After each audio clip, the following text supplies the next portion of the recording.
And yeah, we still ask forgiveness even though we've been sinning. Every day I wake up, feel like I'm testing my luck. I told my mama pray for me, earth weird as fuck. Woo.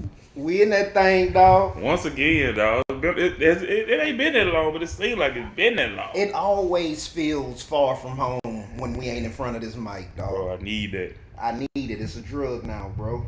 Gotta have that. How your week been, bro? My week been solid. It's been expensive, but it's been solid. You know what I'm saying? What you mean by expensive?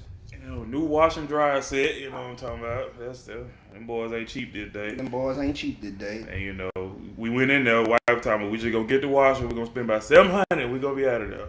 And stacks later. Here we go. Then we had to come out to Aubrey yesterday to get a stand. Somebody did like a custom stand that both of the units could sit up on with the front load shit. So we came up, picked that shit out, went back home. Then me and her put the shit on top of it. That washing machine heavy as hell. So when you say expensive, like, are you talking expensive for people that lives in a manor, or expensive for like lower middle class? Oh, the commoners. The commoners? Yeah. Okay. Yeah. So it wasn't that expensive. Welcome to episode 21. Deuce Ace of Earth Weird as Fuck. I am your host. Living Legend Los. And I'm with the motherfucking co-host of the year. Hey. My nigga 318 King. 318 King is how we pronounce it. That's how we pronounce it? That's how we pronounce it. The ancient one himself, Mr. fucking Williams, bro. Yeah, I appreciate you, man. Appreciate you, dog. You know what I'm saying? Happy to be here, bro. Happy I promise to be here. I am. Oh, bro. I feel great, bro. We got a special guest today, dog. He just like the last one. You know how Chris was into everything. Man. This cat probably be into like, I won't say a lot more because Chris do a lot of stuff. But he does a few. He makes beats, movies. The nigga is a writer. the man, just like similar to the last guest, the man's a star. He's a star. An actual, the boy's an actual star. You can see it on him. You can smell it on him. The boy got star power. We got that boy J Rhodes coming up in about 10, 15 minutes. But first, since we got Rhodes on, and I know we're going to talk about the new movie that boy got in the tuck, I wanted to jump this thing off with Los's top 5 hood movies. Hood movies? Hood movies, my boy. What make a movie a hood movie? You know, I ain't gonna worry about that. I'm gonna let you get the top 5 off. Do your thing. What makes a movie a hood movie is it's mostly based in the hood. Okay. And you, people of a certain hue tend to flock to these things. All right? So we gonna jump in it because we got Rhodes. You know you can't give cats like that too much time. Yeah. He got shit to do. He been signed the contract and signed some permits or something. Yeah, we gotta get back to him. So let's get into that top 5, man. Number 5, I'm gonna go and get into it. Let's go. Set It Off. Lil Boosie?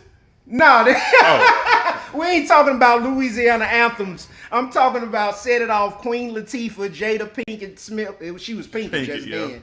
You know what I'm saying? God damn it. Vivica. And I Need Them Money. I'm talking about that shit. You know what I'm saying? You can't argue that one. Let's go. So what I liked about this movie, dog, like it was layered. It was a ton of characters in it that I really enjoyed, like Luther. Luther,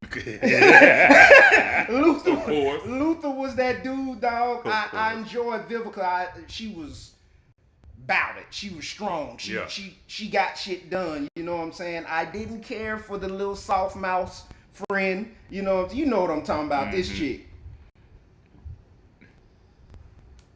No, they don't play. I didn't get to. But she was basically begging, but didn't want to put in the word. I know. You know what I'm saying? So I didn't really do her like that. But Jada was Jada in the He was getting her Jada on, dog. Oh my goodness. She was bad. So yeah, number 5 is Set It Off. Set It Off, that's hard. Would Set It Off be in your top 5 hood movies? Tell the truth. Shame them. Probably. Really? I'd have to I'm sit. shocked. I had to sit on it for a minute, but off the top of the head, I would say probably. So it would be 5. It would be yeah, at best. You know the gangsters ain't gonna fuck with that. Hey man. All right, so let's go to number 4. What we got? Number 4 is Training Day. Now, I know folks don't view Training Day as one of those type of things. I am folks. You folks, so you don't see it as a hood movie. That's not a hood movie to me, but it's your list, so I ain't finna. It's my list, dog. So you gonna. My nigga. Yes, sir. Hey. Yes, sir. We had to do it, dog. Training Day is based in the hood, and with these niggas want to make their appearance. Yeah, my wife must be coming in from lunch. Y'all excuse Dutch and them, but Training Day, without Denzel, I don't think it's a good movie. Exactly. You know what I'm saying? And this cat he was the power source. Yeah. He pushed that movie. It was damn near the best role I seen him in. Okay. You can't say that? No, not even close. Woo! I strongly disagree with the best role part. It was, I don't gas Denzel like a lot of y'all do. Oh, okay. It was just Denzel saying nigga a lot. Like, you so know he what? like movie. Yeah. He was F1 of Earth, Wind, and Fuck episode. That was Denzel the Training. No, that was Lonzo.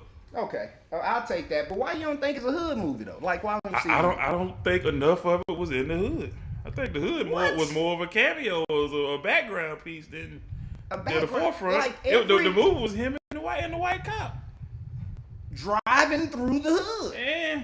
I don't know, Barry. Okay. I don't know, bro. I'll take you for that, but we'll go for it. You know. What's number 3? Hell Train today. Number 3. Weak ass boo. Juice. Hey, that's number 3? That's number 3, dog. I apologize. Should that be higher? It depends on what 2 and 1 are. Because I in my mind it should be higher, but if 2 and 1 make a compelling case, what we got? You got the juice now, man.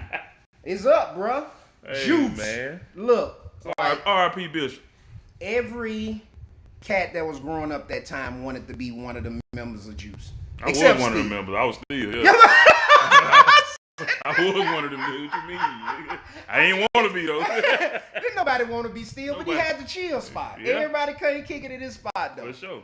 I think Tupac Shakur took his musical persona from the character he played in Juice. I can't disagree with that. I cannot disagree. Yes. Because the music changed after Juice. Yeah. That role was one of the more iconic roles in any movies that I've ever seen. That shit was crazy, dog. Yeah. His whole aura was, I don't know, that man was a menace and damn near a scary movie dude, man. When that man popped out that shadow, dog, they got jumped. Hey, where did he come from?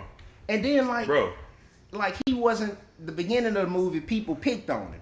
But then when he got that he got that iron on him, you know what that iron to get your mind right. It's crazy how, that's dope, dog. He couldn't wait to use that hoe either. And Omar Epps had a good role in it. Omar Epps was Omar Epps, though. What he do? He was acting. But that Tupac role was bananas, dog. Yeah, and Omar Epps was smashing the cool guy. Had him a hold of shit. That boy was like 17, smashing some 25. Ain't nobody get arrested. Popping up at her unit like, hey, what's happening? What the hell you cooking? Is that beef stroganoff? Oh, I love beef stroganoff. Boy, it's like Juice number 3. Hey. If Juice number 3. And 21 got to be good, man. We call it 21 because it's episode 21. The Neek episode. The Neek episode. Iskura, man. Duke. You feel Tall Duke on the box, man. You know how much pussy Neek was getting in Atlanta during them days? All of it.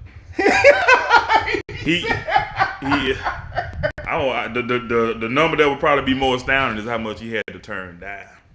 That is a solid piece of information right there, sir. That's real, dog. All right, so number 2. This where it's going to get tricky. Menace to Society. Okay. You know what I'm Nobody saying? can argue that. Nobody can argue it being 2. It's one of the best. I mean, when you think of a hood movie, you think of it. You think of it. And its counterpart that came out around that same time, but we ain't going to discuss it because it may not be on your list. Yeah, you know what I'm saying? Nigga, let me get some links with them grits, man. Hurry up. My nigga Chauncey, you know what I'm saying? But Menace is the hood movie. It is. So I just thought folks, when they saw this, they'd be like, there go Los with this bullshit again. Man, that shit gets no play in the reside. You feel me? That was one of the quotes I actually tried to clip on that thing. Legendary quotes. Several legendary quotes on that video. That's why it's number 2. Cheeseburger? Hey, man.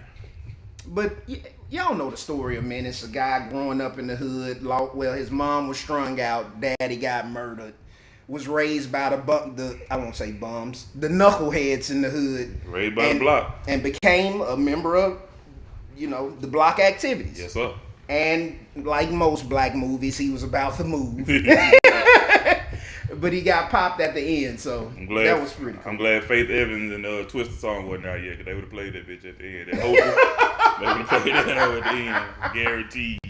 All right, man. And number one on the hood movies. I can't wait for that. I bet it's gonna be some guys.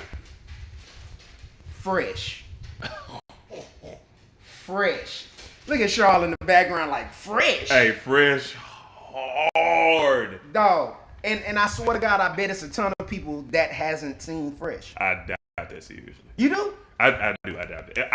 I've seen it, so it means everybody's seen it. I know, because I don't be watching. I don't watch you people. But what I'm saying is, like, Fresh isn't just a hood movie. That got layers. That bitch is a masterpiece, dog. Like, I'm talking about. He was a mastermind.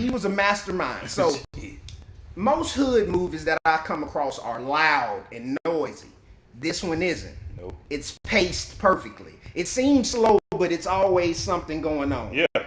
The title character does not talk a lot. He just soak in stuff because most people like to tell you what the fuck they about to do. And he just flipped it against them. Everybody in his life he used as a chess piece. Them pieces that he was playing with his dad. Dog, if you haven't seen Fresh, do not disagree with this before you see it. Or, yeah. You know what I'm saying? Man, was a master manipulator, dog. You gotta check it out. So, if you had to do this list, did you even think about, because I showed you the list, how many of these would be in your top 5? See, Fresh probably wouldn't have made it because I wouldn't have thought of it. But now that I done heard it, it's like, I would have been mad as hell. Okay. So, Boys in the Hood, another just, I ain't gonna say generic, but when you think of hood movies, it's one of them. It's them and Menace is always. Yeah. So, but I say Boys in the Hood was just okay to me. Okay, that's fine. But I wouldn't have had Training Day in there because I just never considered that the quote unquote hood movie. You know what I'm talking about? So it would on your list. Just because his old lady was Latino, you ain't. You know what I'm saying? Too many white people there. It was a whole gang of Russians. It was Russian, son. Why the fuck Russians in a hood movie? Because that's what happens when your movie's not that well written. Yeah, but that man carried. But that man in there, one of the goats is in there. So. But look, we tired of BSing with y'all. I'm gonna bring out the reason y'all probably even showed up to this motherfucker today. Man. DB, get that boy Rhodes out here, my boy.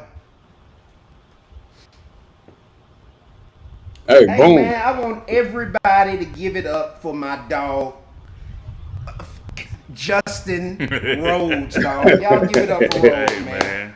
Hey, thank y'all for having me. Small obligatory claps for that boy. What's up, Rhodes? How you doing, dog? I'm blessed, man. How y'all doing? I'm doing amazing, bro. I'm glad to have you here, dog. That's you know what I'm saying? I feel like an actual podcast now. We got cats like Rhodes coming on. I'm trying not to be a fan out here. I'm trying to be an interviewer today. You feel me? It's all love, man. Denzel. You know what I'm saying? That's the only ascension from here. You know There's nowhere to go but down after this interview. What's poppin', bro? What's going on with you? Man, ain't nothing, man. Just in the just chilling. Took a break from chilling with my 4 daughters this weekend. But my studio was right by the, right by the crib. So, it's like a second away. So I'm kind of going back and forth between the studio and them. But, that's the life. I can dig it. You in the same studio or you moved? Nah, man. I'm in close to the Trinity Groves, man. It's got a whole new situation, man. It's real dope. That's when you playing. It's real dope. Like my I don't even know what that is. You ain't been to Trinity Groves? I don't even know what that's at. I'm gonna take you over there when we go look at restaurants and stuff. But it's so I ain't gotta wear a certain color then. Okay. Usually when I go somewhere with lotion, wear that color. The fabrication yard is where they do. It's like kind of like Trinity Grove, but it's a place called 10 District. It's a lot of dope artists over here. Like most of them are like muralists and painters. So it's cool to be around that vibe. Because sometimes even though I am a quote quote music cat at my core, like it's a lot less pretentious when you're around visual artists. Something about it, it's just a real cool flow, you know. So it's cool to be around that environment, and it's helped my music, my films, my writing, my music. It's a real cool vibe over here, man. Already, man. I'm gonna take you to Trinity Groves because it's gorgeous, and I just want you to see how much money Rhodes got. Cause like if you got a studio and a home in that area, yeah, he done bought the block. It's black Camelot over there, my boy. I like the way it sounds. I like you know, that tier one have people thinking that. Just know as soon as I get it, I spend it. Just know that much. So, hey, so whatever it is, just know bro, it's gone. It's gone. So you basically reverse gentrified that area? Well, that's a good You point. done moved the white folks out and bro, You know what's and funny? took the property value up. I ain't never seen that. Really? Yeah. It's kind of something like that going on. Like, not. I mean, that's a cool term, but more like it's cool that I get to bring my culture over here, and you know, because it used to be West Dallas, but I am definitely, you know, in the mix of a lot of the growth and things going on here, and I'm definitely, you know, over here black and proud. So it's cool. It's a real cool vibe to be, um, uh, you know, bringing a lot of culture over here to Trinity Grove and 10 District. So that's cool. All right. So before we get into the accolades and the accomplishments and everything that we know you for, my quick question is, who the hell is J Rhodes? Give us a brief look or insight into who you are, not the man, the producer, the human being. Let us know. Man, I just I'm a person who loves art and being authentic. I think even growing up, you know, being from the cliff, of course, that's forward facing and what I lead with. But even as at an early age, you know, it was a lot of things going on there that, you know, people just automatically assume that, oh, you know, you were into this or that. You know, I had a lot of friends that worked, but I think the dope thing about me, the thing I'm most proud of is that in any situation, I'm able to be myself and be authentic. So that's in a Yes. situation in relationships with friends or people, and even my music. I've never had to be somebody else. You know, even when I went to college, you know, meeting new people there, and I just always was able to be myself and gravitate towards all kind of people. So I think Shout that's out the UNT. yeah. Shout out UNT, man. Shout out UNT. He Mama, love repping Denton, man. Don't pay no attention to that. Big Den, baby. South Den, baby. South yeah, I gotta. I pay Sally Mae for them, so I gotta shout out to them, man, because you know For that's sure. where so a lot of my money go towards paying them loan back. But you know, shout out to Denton. I learned a lot up there. I learned how to make beats up there real tough. So shout out to Denton, and then you know just recently got my up there. You know, it was during COVID. Just went ahead and You finished just because I making left. moves. Yeah, I left to pursue my dreams, and I didn't want to get my degree. I was like, I'm good, but you know, some downtime, and now it's cool that my kids they get to, you know, they have no excuses. You can either, you know, pursue your dreams, you get your degree, you can work hard. It's like I'm kind of checking a lot of boxes just so I can be a representative in action and not just talking. So I'm proud of that. Now, Indeed. now, Rhodes. Before we get into what I want to talk about, let's talk Hmm. about how you're doing all these things while juggling four girls. Like, how do you make time for your ladies and your passions? Girl, It's dad. tough. It's tough, girl, dad. It's tough. You just try your best. There's no exact science to this, and sometimes you be like, "Oh God, it's not fair," but then you look up to the sky and you realize that you created your life. So it's like, what are you complaining for? It's like anybody asked you to do none of the things that you did. So you just try your best, man. I'm glad that I'm growing as a father, and really, like, I think my relationship with my kids in my mind, in my heart, has always been number one. But it's sometimes where, you know, maybe you fall for that balance. But I can honestly say right now that even with a lot of blessings and the things I'm able to do, that, you know, everything really legitimately comes back to them and my relationship with them and their well-being. So you know, as you grow, you continue to grow and just leaving room for growth. But to really answer your question, I don't know, bro.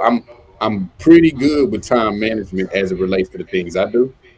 Just waking up and just knowing that the clock is ticking. Okay, you gotta this time to do this for one girl, this time to do this, you know, for movies, this time to do this for making beats. It's just, and it's only so many hours in a day, and you still need your rest. So Yes. it's tough, but as long as you're making positive strides towards something, then you'll look up, and after 365 of them, you'll see your progress regardless. Just always try to move forward, you know, and and keep your mentals right. I try to start the day, even though it's tough, with meditating and praying. Not even another cliche, but that really like washing your brain really helps you to have more room to incorporate all the things that you're doing. So yeah, that's a little tidbit. Already. So without further ado, Okay. I think we need to dip into that King of Dallas movies, cause my nigga, Hey. that bitch look amazing. Bruh. DB, pull us up, bro. Show him that King of Dallas trailer, bro. Man. I am a sinner.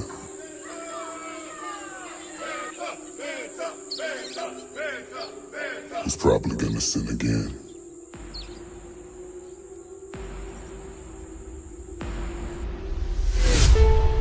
Lord, forgive me. Lord, forgive me.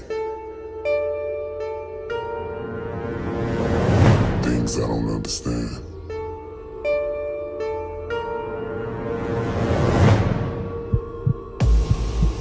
Southside the realest, drug dealers, killers, sharks and gorillas. Hope that you hear this. Long live the melanated Said that people. we ain't dog dealing wizards. And long Cars changing live colors like the a king. millionaire.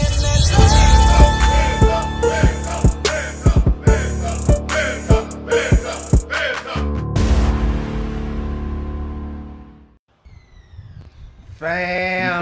Bro, it's so Yeah, Bro, like when you drop this trailer, I didn't know what to think. Like, that is, the idea itself is brilliant. We don't see us in these type of roles a lot. exactly. I can't front roles. I'm excited about this bitch, Man. dog. Man, I'm glad that means Straight a lot. up, That dog. means a lot. I'm excited as well, man. Go ahead, my bad. So what was the process? Who came up with this idea, King of Dallas? Well, back in 2019, I had the thought of a short film called a Colorist Apocalypse. It was just something, I've been having all these movies in my head. It was right around the time that we was doing It's a Wonderful Play, and it was going to be a short film. It was this film festival called a Gentleman Jack Film Festival, where we had 2 of our 10-minute shorts in it. And it was just going to be a short, but it was a post-apocalyptic world. We were going to shoot it in Arizona, and it was just the thought of a 10-minute short where in this post-apocalyptic world, colorism was the new racism, and it's this love story. So anyway, so that was the idea. Fast forward to COVID, like it was one of them first days, and people were quarantining, and me and Corey were in the house just bored. And I was like, man, say, ain't nobody on these streets. We need to film Dallas like it's never filmed. It was almost like we had $1 million worth of a film set, because it was almost like I Am Legend in Dallas, right? So we were just shooting, and we was like, man, this is too cool. We were gonna make it a 10-minute short, but I was like, man, we need to make this an actual film.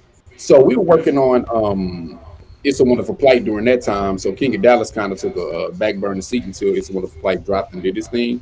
But then I went to the drawing board and started writing it. I wrote a whole 100-page script, and I killed that, because the first iteration of it was going to be like about 2 years after 2022, after, like kind of more recent. And we still, because we're trying to create our own MCU with this whole thing. It's not just going to be a one-off movie. We may have spin-offs and series. So just let you know that's what we're doing. Man, say, bro, as long as you melanated, you can hop in there. Hey. But, I heard about that, but continue, dog. Yeah. But getting to the premise, man, it's just more like it was easier to write a initial film, because I'm big on being uniformed and consistency and not having stuff like raise too many questions. So I felt that if we pushed it way further in the future and answered a few questions up front, we didn't have to spend a lot of the movie explaining things like what happened with this in Apocalypse. We will eventually, but I just wanted to be a dope movie that told the story that I wanted to tell. So anyway, getting to the point, I was just like, man, it's about time to shoot this, because to do this right, we're going to have a fundraising campaign that I'm going to hit y'all up about. But we really need the amount of bread that we need, and we got a lot of supporters, so we know we can raise it. But for like about, probably about 20 to 25,000. Once we raise it, we definitely, with that money, we'll be able to make $1 million film, and that's no lie, man. Because even with It's a Wonderful Plight, like we did a great film that was in the USA Today and all these wonderful things. and I think the budget on that was unheard of. It was $4,000. With $4,000, That's it? bro, and that was just to pay because we do so much in Even with house. the Like, sniper? man, even with the sniper, bro, we got a toy gun off Amazon, painted a little bit black, and Shout then out Payday, man. Shout out yeah, to shout out Payday. Payday, shout out Payday. But yeah, I'm excited about it. If you can hear it, man, film is my favorite thing. Even though I always tell people that music is the core of my career tree, like everything I do is based in music, and music has gotten me my plaques, my awards. It's gotten me in the forefront. But the branches that come from music, like film and being able to write, film is a talent dump for everything. You can have your creative time, and I'm getting into acting now, and I'm serious about it. Like I know I'm not the best, but I'm going to be because I'm working at it. Um, and just it's like a talent dump for everything you do. I get to score the films, I get to write it, I get to collab. So film is really kind of going to be my biggest and most exciting creative outlet. It takes the longest to really like organize these things, but it's the most rewarding when you finish it. Already. Wow. And it's funny you say about creative timing.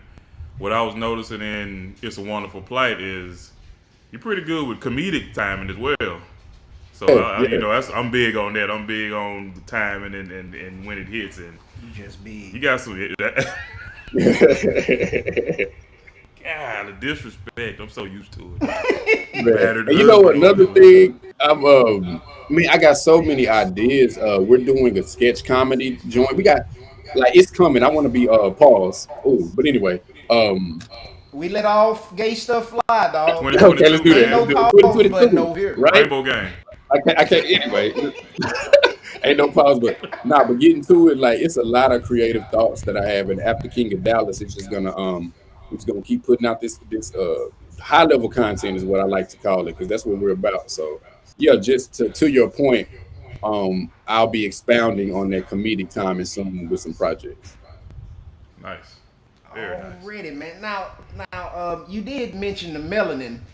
So, and I ran it with Skywalker prior to our show yesterday, and he told me that piece of the script, like how do you guys come up with it? You know what I'm talking about? I know what you're talking about. I don't know how much you can give away. I don't want to put Yeah, it I feel out you. there. You know can what talk I'm around it a saying? little bit, but yeah. So how did you like? Okay, we gonna do this and piss everybody off.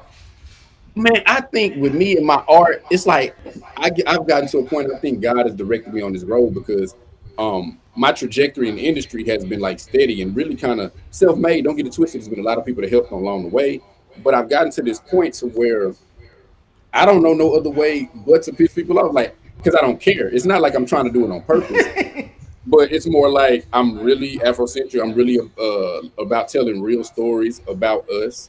And if that upsets people, that's just what it is. But I just really think that we need to be everything that we need to do needs to be in a different light. We have a lot of slave movies. We know about these things. I'm not saying I'm opposed, but I'm just really here to like tell the Black experience in a unique way. So getting to the colorism thing, it's more like it's two things that it does. It forces the Anglo-Saxon community to see a world where they don't exist in it, and then be okay with it if they wanna watch it. So it forces that, but then after that, it absolves them from the things that the atrocities that are done, and then it puts it back on us as well in the movie form. It's like, okay, so let's create this world where it's just us, and then we're creating the same problems for ourselves. So how do we face the issues, our internal issues? So it really can upset any group, because I'm not here opposed to telling the truth to any group. So I think it's just with the energy of that, it already makes it a different kind of film. And it's crazy because people had these crazy budgets and they get green lighted all these things, and it's just the same story. It's redundant. But I think the strength in our movies, it starts with the bravery and the writing, and then once we execute the idea, people can be blown up. I'm excited, man. When can we expect to see this bad boy? For consumption. Well, we're trying to get it all filmed no later than, and this is no later than November, as far as getting the filming, because we still got to do the crowdfunding, the fundraising to get that together, and I got to do a few updates to the script. We're having like a table read and some other stuff to lock down the acting. Your boy, you know what I'm saying? You tell Los I'm growing out my hair. Hey I'm gonna man, get serious in it. I can dig it, dog. Your boys up to I don't care about none of your that. boys up to 185. I'm telling you, I'm trying to be a sex symbol in this thing, yo. I'm trying to I get wish it. I get up to 185. You Your feel boy me? drinking protein powder. But anyway, just a lot of things. There's gonna be a few fight scenes. And we don't want to cheat it at all. We're not gonna have any corny fight scenes and this, then the third. So we're gonna do all of this stuff justice. So I say that to say that's why it's gonna take till around the latest November because we got to do it right. Even just to get the teaser for you guys, it took a lot of time and planning so that we could do that right. But Yeah. no later than November will it be shot. And once I got footage, I can edit. So we're trying to top of the year, bro. Top of the year. We trying to have this thing out. Potentially, we may do the film festival run, but we have so many connections, so many people that likes what we do. We may go straight to one of the streaming services. So for consumption for y'all. So no later than first quarter next year for sure is when it's gonna be released. No later than that. Man, great, I cannot wait on that. That fucking teaser was just Bro. bananas, dog. So big ups on that, dog. King of Dallas. It gave me a hard on. But my nigga, I can't front. The shit made me excited. But look, dog, we want to get into the shit you cut your teeth on, bro. The music. Okay. You know what I'm saying? Let's do that. What you got on the horizon far as music goes? Any new placements? Any new albums? How you going, bro? Man, I have so much music, Los. I just been waiting for the time, like, cause I got music from a lot of different points in my life the past 3 years and stuff I done, been through, good, bad, ugly, whatever. And this sounds great. I got so many songs. I'm just figuring out the time to really go. So just stay tuned for some of that stuff because it's some of the dopest stuff, man, that I've created. For the past 3 years, it's just like, bro, like Lil Wayne, as far as the amount type of material that I can start releasing once I start. So, but placements, I should be having something on Killa Mike's album coming up, which is dope. And the reason that it's super dope because a lot of my music and stuff I work on goes with real dope artists that got a message and stuff like that. And Killa Mike is one of my favorites, so that's cool. But the dopest thing about it is that coming up initially in the industry, I used to placement chase. Haven't done that for years now, but this year and the past 2 years specifically, but this year it's just been all the stuff that I wanted to do. I really wasn't chasing any placements, but a good friend of mine, DJ Menace, he just hit me up like about a year ago and was like, hey, can you do these drums to this joint? Potentially it's going to be for Mike. And I was like, cool, whether it made it or not, whatever. And so that collaboration led to a joint on Madden that Killa Mike had, and now he's putting it on his album. So I'm happy about that because now I see placements chasing me because I'm doing my thing. I'm not really even chasing that no more. Like, I still work with artists and it's cool. It's some things that's coming, but it's dope that I didn't really that came and found me while I'm doing all the stuff that I wanted to do. So I can't wait till that drop because it's a real dope joint, man. It's called Yes, and to be on Killa Mike's album and to add to my discography, that's a dope thing.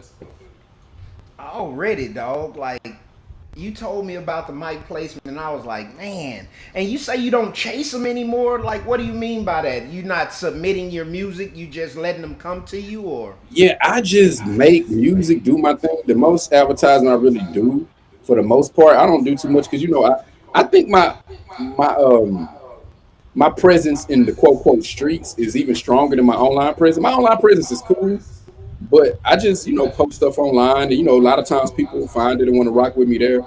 But I think my name is out there and people know what I do enough to where if somebody wants my sound instead of like trying to shop it to this A&R, do this. If an opportunity come, I'm with it. Like if somebody I've collaborated with before and say, hey, you want to do something, we can do that, and whatever comes of it. But I do not lose sleep at night trying to get my sound that I know.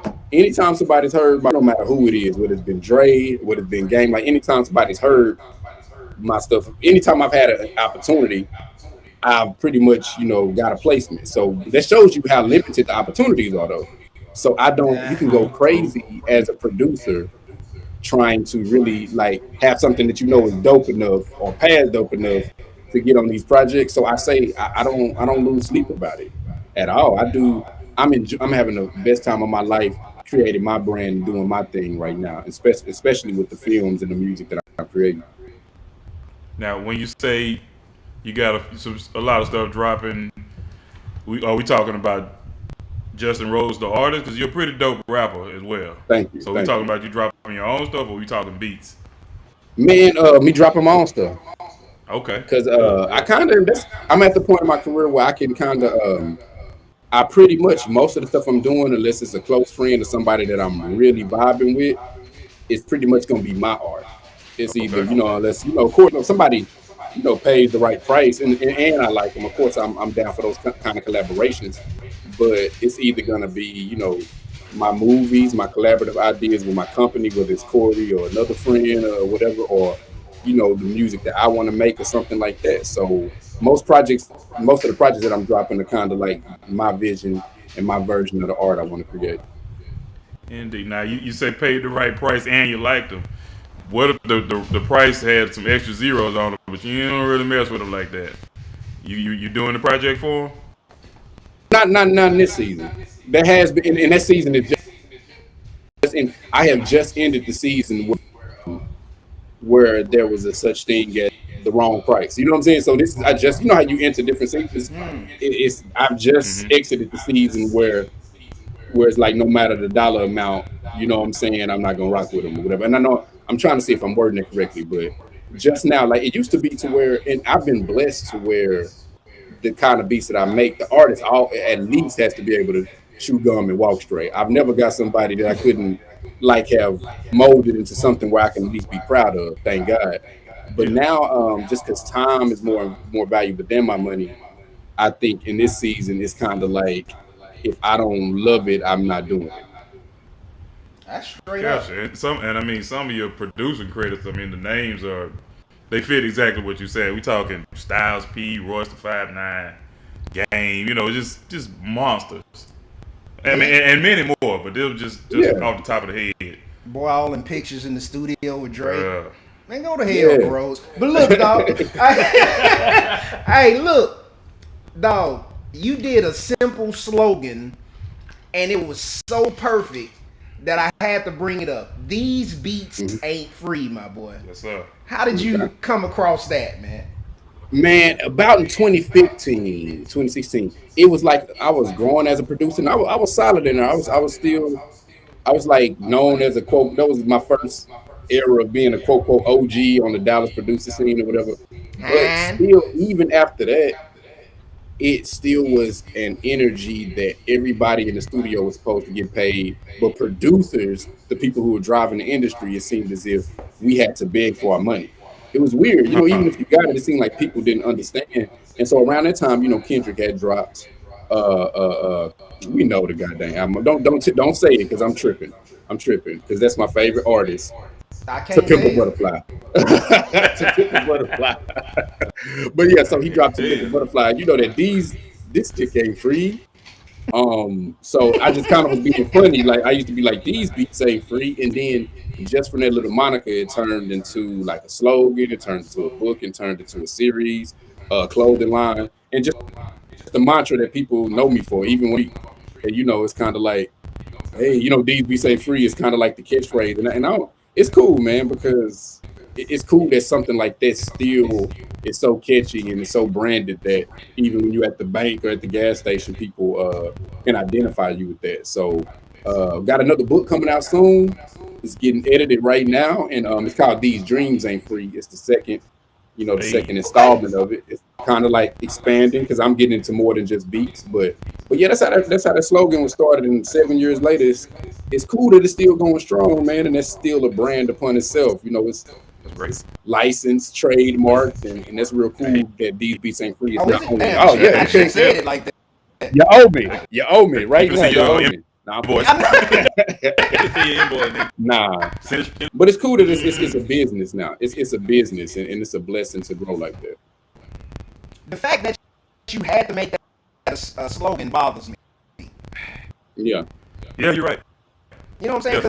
Philosophically, it should be understood. Because I know Payday hit me yesterday, like I was posting about the weirdo t-shirts, and I know he was bullshitting, but he was like, when you gonna give me a t-shirt? And I was like, give you a t-shirt.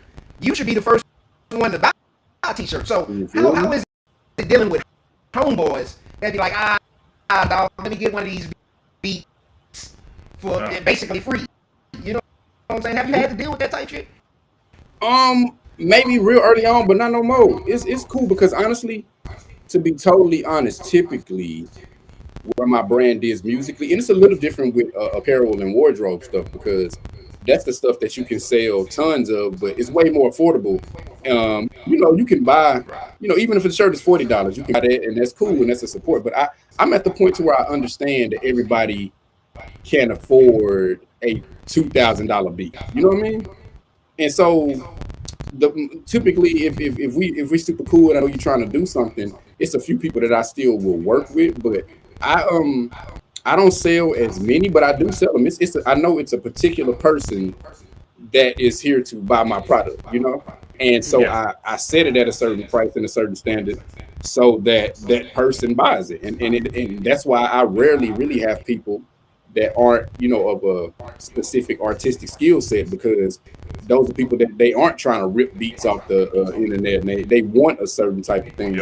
But I have real great friends, and honestly, most of my friends like that aren't artists per se like that, but the ones that are, either they come with the bread and like, hey, I don't want to come, cheap or whatever like that, or the people that you understand, like people got bills and stuff. Like if sometimes you will work certain things out with certain people. So I don't get mad when people, if I tell people the price and if they can't afford it, it's all respect. But even if they can't afford it, they say, hey, I understand, but I just can't afford that. And that's cool. But so anyway, to answer the question, most I got great friends that don't come at me in that manner.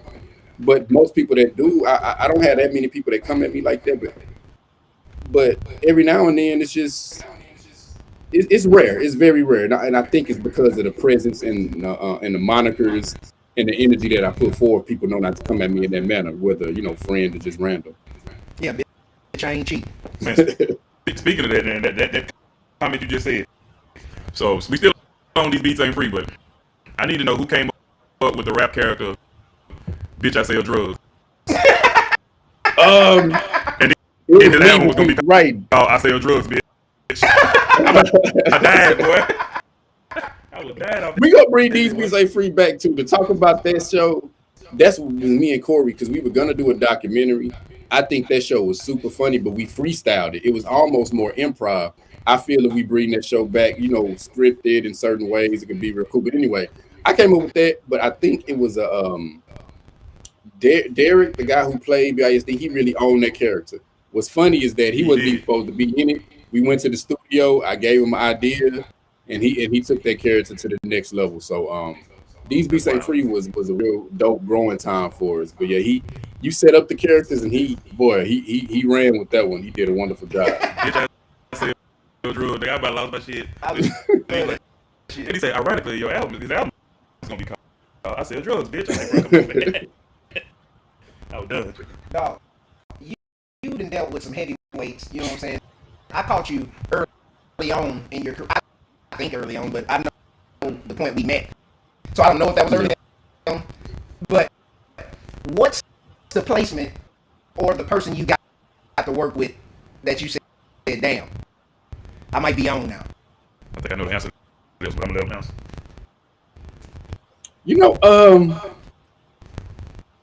For me, it was Dre. And I know that was, and I mind you, that was a few years ago.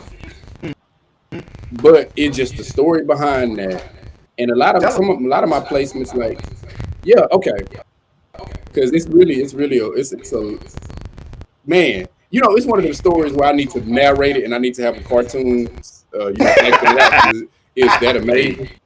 So to try to do, one, to fit into this segment, man, like, me and DOC, that's my big bro.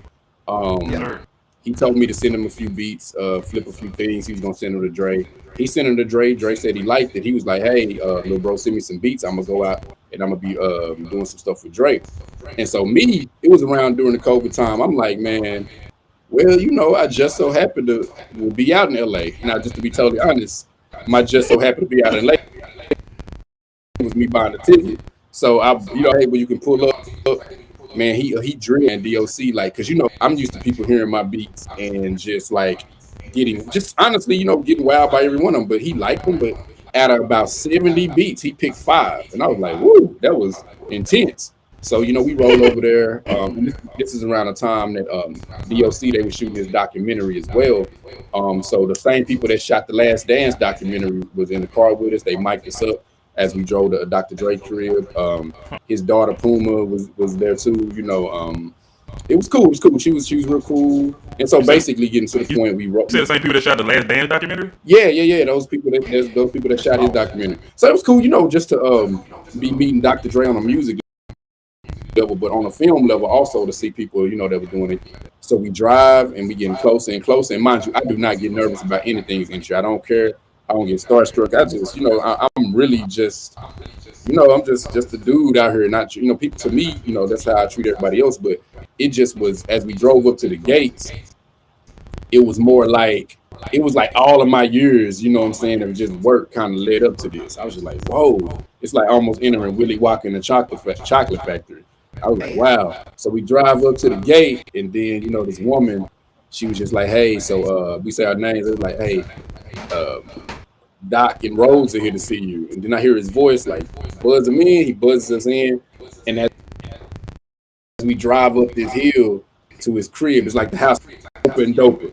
I'm not a materialistic person, but it still was just like, wow, like not in a materialistic sense, but in the sense of you stay on this path and you achieve greatness.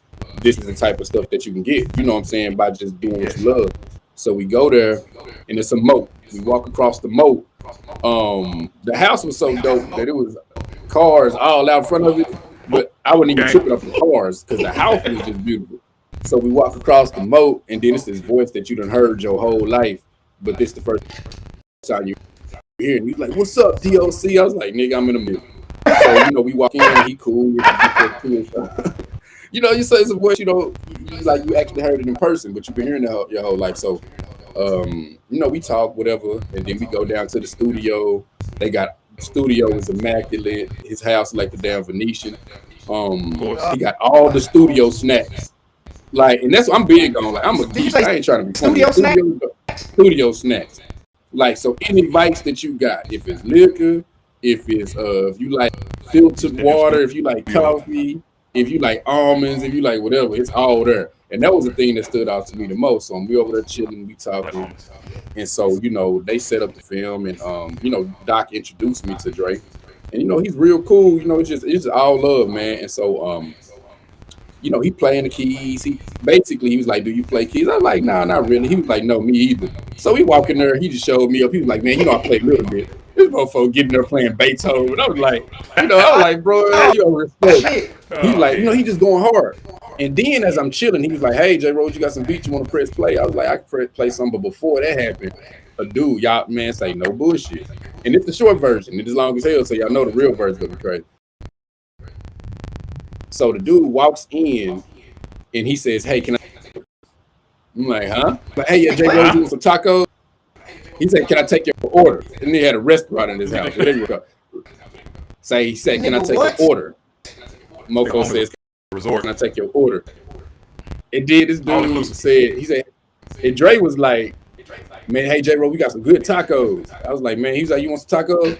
I said, "Hell yeah, I want some tacos. I'm gonna turn down nothing." Yeah, right. So dude said chicken to beef. He went back there, and before I can get in the studio session, he brought tacos back. Tacos was hidden, and then Dre sent out a bat signal because we was gonna do some work. Within like 15 minutes, an engineer came in, and then I played. He said, "Press play." I played my beat, and it was the one that Doc had selected, the one he liked the best, and he started vibing to it. He was like, and then he dapped me up. And I was like, "Oh shit!" And then he was like, "What?" He said, "Hey, J. Rhodes, you got time to stay in the studio, fuck around a little bit." By exact word. I'm thinking like, this is what I came down here for. I said, "Hell yeah!" So like, what else I gotta do? But anyway, man. Short story long, man. He started vibing to the beat, and people say that Dre don't write. That's a lie, bro. Like, he collaborates. Like, it's not like he's just some person where you gotta send ideas. Like, he'll do a line and then he'll ask for Doc to say something. It's a real cool, and all of them do that. Snoop, because we went to Snoop's studio later and it was kind of the same thing. But yeah, so he wrote a real dope verse. Bro, it was crazy. After that, we went to Snoop's studio for Warren G's birthday. I feel this is the first time I'm by myself.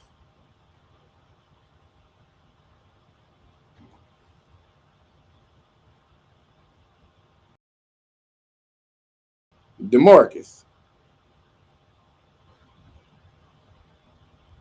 Hola. Boy, I done talked the stream down.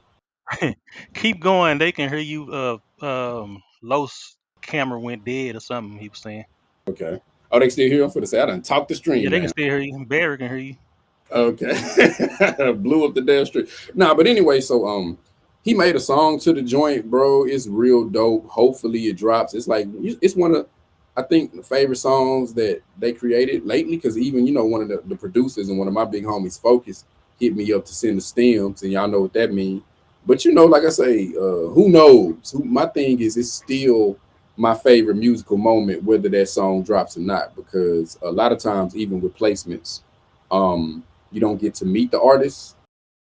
Like even if it's a dope, times you don't get to meet them and have that in studio vibe.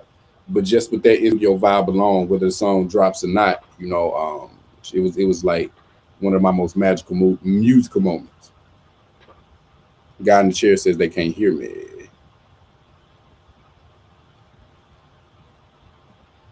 Well, I'll just sit tight until they figure this out.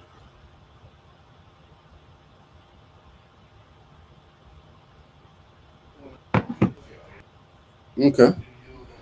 Hold on, Rhodes. Cool. That's cool. I'm here. Okay. Is that a Penny jersey? Yes, that is a Penny jersey. Okay. It's about $1 now. That boy done gained some weight.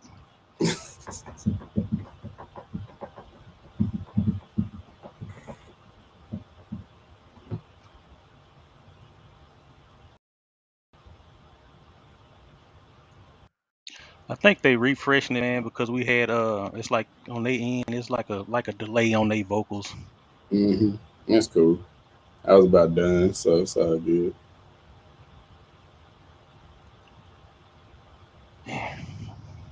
I was gonna say, you say you got some comedies coming up that you working Man, just on? some thought. I've been not even. It ain't. I just write like ideas for some sketch comedy stuff, like kind of like some Key Okay. and Peele Chappelle show stuff. It's like some Yeah. pretty funny stuff. I'm Well, just let me know if you need some of my pawn shop stories. I got plenty of them say, bro, we from over there, from taking over it there by out. your dad. Yeah. Yeah, I bet it was crazy, but we gonna do it cool. Like we just putting out some different content, because I feel like a lot of people doing these skits on the internet, and that's cool. But I feel like it's a better place to house funny content, other than like Yeah. Instagram like that. I feel if you make an actual show out of it, it can be more powerful, and it can be Yeah. housed and held and more esteemed. So that's kind of what we're Yeah. trying to do with this one. Let's see if I.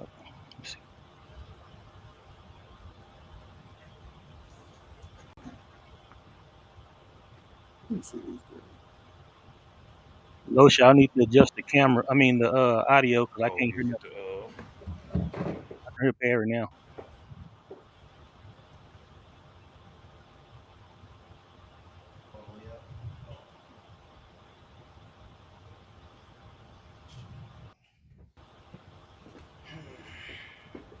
Oh, damn, shit look closer as hell.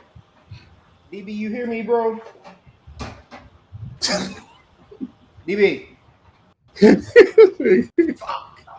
He can't hear Yeah, I me. can hear you. I can hear Do you. you hear me? Yeah. You need to reset. Maybe Can y'all hear me? bad go headphones or some shit. No, Can you hear me? No. I can make yours small here.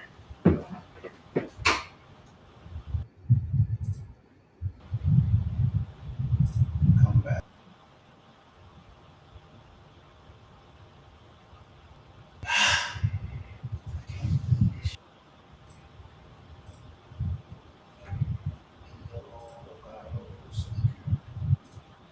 See if he hear you. Oh, he hear us, Jay. I can hear you. Yo, Okay. y'all got the screen flipped? DB, you good? Yeah. I can't hear DB. Okay, yeah, nothing. I can't hear Oh, Microphone. like a rotisserie chicken. And all. You already hit settings and shit. Can you hear them, Justin? I can hear them. Okay.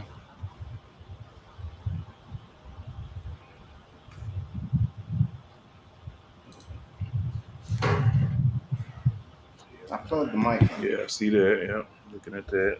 I can't hear y'all. I can't hear y'all, DB.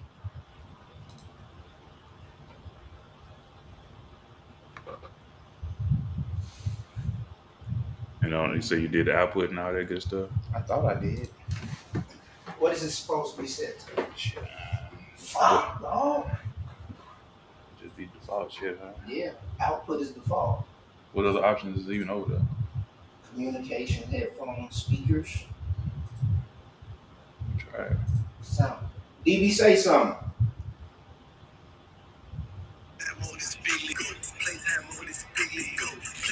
I hear Rhodes. That's you, Rhodes? Yeah, that was me playing something. Okay, so we hear Rhodes now. Can y'all hear now, Los? Yeah, I hear you now. I hear you. I can't hear everything. I can't hear y'all. You say the volume ain't all the way up? I think it is all the way up, but it still seems a little low. Yeah, it seems low, but All right, we will deal with it. fuck. My bad, man. The thing was plugged in, but it still died on me. That Black Friday computer. Nah, it be that way. I know how technology. Technology is here to betray you, bro. That's all it's here for. I do apologize, my boy. Oh, you good? I don't even know where were you talking. Where were you? You on I was the talking about the Dre story. Feeding so tacos. Basically, yeah, yeah, man. Did you have to eat them yourself, or did they have somebody come in and? No. They didn't salt bait me. I was like, nah, I'm a man. I can feed myself. He said they salt bait me, man. Nah, but it was super dope, and it was like, you know, this story, and I'm really, just to be totally honest, I put on everything. That's one of those stories where I really want to do an animation for it or whatever, because I'm not a name dropper. I really am not.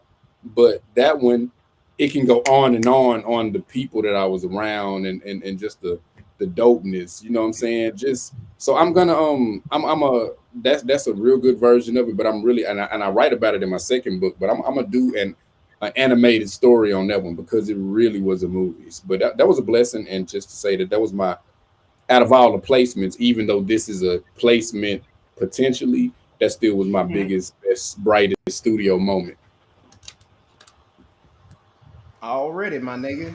But look, dog, off of all of your passions and everything, the ladies out here want to know your relationship status. You know what I'm saying? Because I cut my teeth on posting things about relationships, indeed, hooking people up, low love connections. What is your current status, my boy? Well, currently, recently divorced, but you know, shout out to my ex-wife. We still married wonderfully, you know what I mean, and you know what I'm saying, we still are parents to our 4 children or whatever. That's not what you asked, but I want to start with that. No, but it's gonna be a slow reveal, man. Let's just say, you know, slow reveal. Okay. Slow reveal. Okay. Let's just so no, the thing is like, bro, you keep a bad one. You keep a bad one. It seemed like you got a tight, slim, thick, athletic, physically fit. Like, you keep a bad one, but you kind of get rid of them, dog. No, it ain't. Let's say I'm. Let's see. How can I word this? Nah,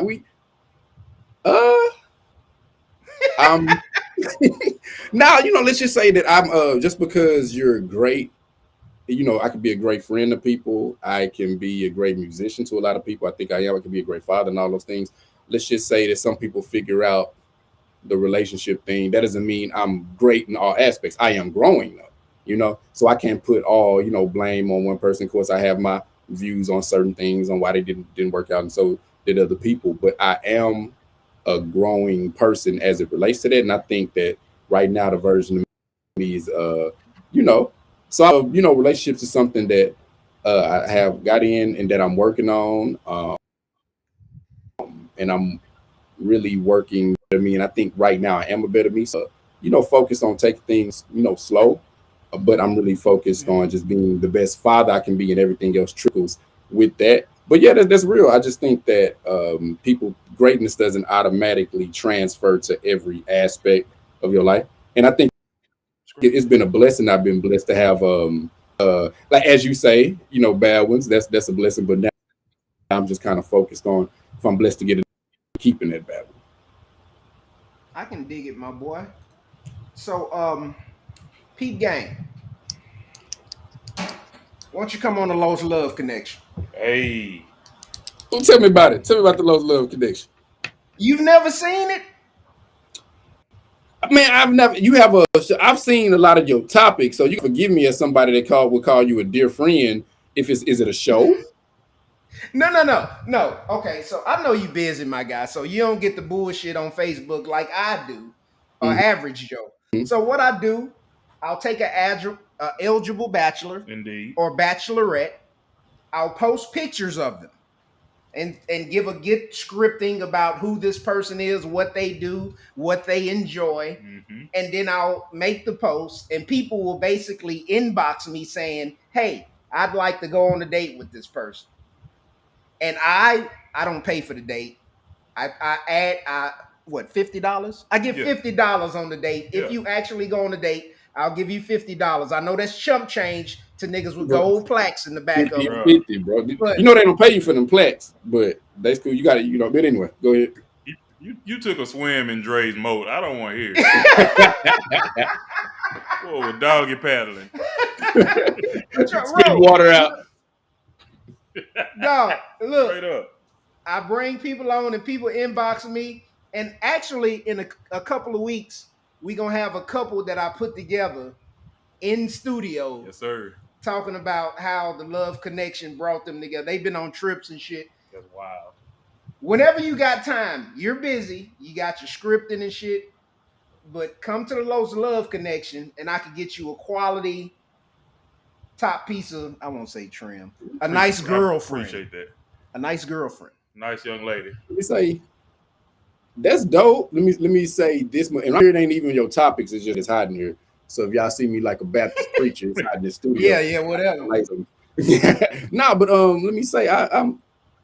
It's not that your show ain't dope, but let me just say, like with the slow reveal, I'm good though. Okay, you know, not. I think show is dope, but we'll talk. Okay, we'll run it down, dog. We'll run it, bro. But I can send some people your way. You got anything else you want to get off today, my boy? Man, I'm proud of you, bro. Like, you know, like I say, we all are busy. That's why a lot of times people are, oh, you busy, Rhodes, busy. Everybody's busy. Everybody's parents and everybody's trying to get these dreams out. But I'm proud of the both of y'all. And you know, you've been my dude since I don't even know the years. It's been, you know, it's been a while. Yeah, it's been a minute. And you know, I always got your back. You've always supported me. And so, you know, enough. I think I talked about me enough. I just want to say I'm proud of you just to keep this going and keep it going till you get up to 1,000, bro. You know what I'm saying? As long as you love doing it, keep doing this together. Y'all got a good flow with it. And anytime y'all need me to come on the show, I'll come, bro. Already, bro. Appreciate that, bro. I appreciate that, my nigga. You got anything else you want to say to Rhodes, man? Yeah, you know, a little off subject, but since you're here, can you cook? So can you burn in that kitchen, or do you burn the kitchen down? No, I'm okay. My spaghetti is off the chain, straight up. Hey, you can sustain a whole life off spaghetti. You feel my spaghetti is off the chain. I'm getting real good at cooking steak. Hey, cast iron skillet or grill? Cast iron. Now my grilling, you know what I'm saying, as a man, I got to step up my grilling, but I'm cast iron with the garlic. But so I got a couple of dishes. That they pretty freak solid. You're on your way, dog. You're on your way now. Hold on. Are we talking well done, medium, or rare? Medium. Okay. We can and at the worst case, I'm going medium well. And that's on accident. That's if I just kind of, you know, push it a little bit too much. But now we're not messing up no steak doing it any other way, you know. You feel me? Already, my nigga. But and can you hoop? Hey, bro, that was my first thing. I am a hooper, and I will say this because even Los know the last time we hoop, I'm telling you, and I tell this story. My kids laugh. Anybody I talk to laugh. But I tore my ACL back in 2003. And hooping is something that I really love to do, even if, you know, for my pastime, I haven't been able, it didn't heal right. I ain't been able to accurately do it. So I still can hoop, but it's just I don't really do it because it's not like the way that I want to. And typically when people have that bit many excuses, it's like it's yes or no, right? That's really what it is. Nigga, can you hoop? But not for I can't. I like to hoop, but I can't do it that much anymore. Men of a certain age understand your answer perfectly. Yeah, we understand exactly what you're saying, bro. This nigga so I can a bulky ass knee brace when we played about 10 years ago. So yeah, we know, dog. I get it. Yeah, man. So, and that was one of the last times we had a game, and I remember Travis was talking, man, just know if I ain't need that knee brace, it would have been even more buckets, Los. But Los got a little game. At least you had a little in, you know.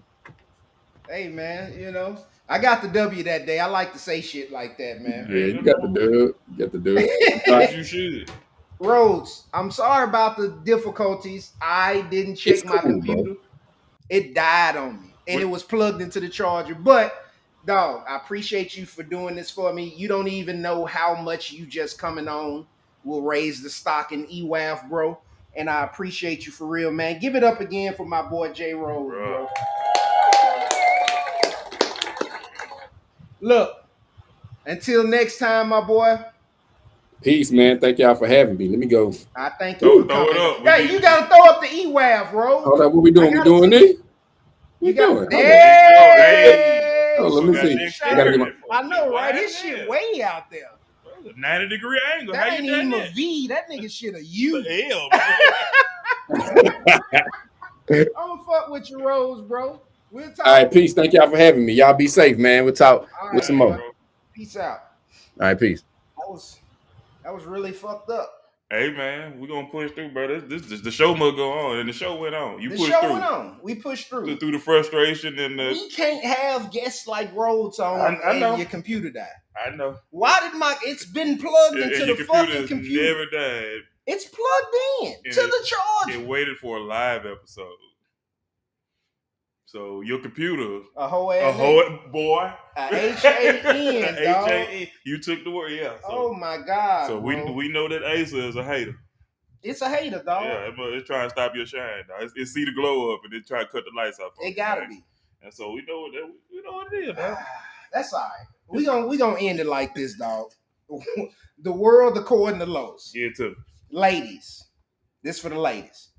Stop faking orgasms. You know? SFO. Because, quite frankly, you're only cheating yourselves, but more importantly, you're putting guys into the world with these sex egos that shouldn't have sex egos. You know what I'm saying? And in the end, you're only fucking yourself. I'm going to end it on that. I'm Los. This is my dog. That's great, dog. This is my dog, the ancient one, man. Sorry about the technical difficulties. EWAF. We out here working, dog. That's great, fam. That is fucking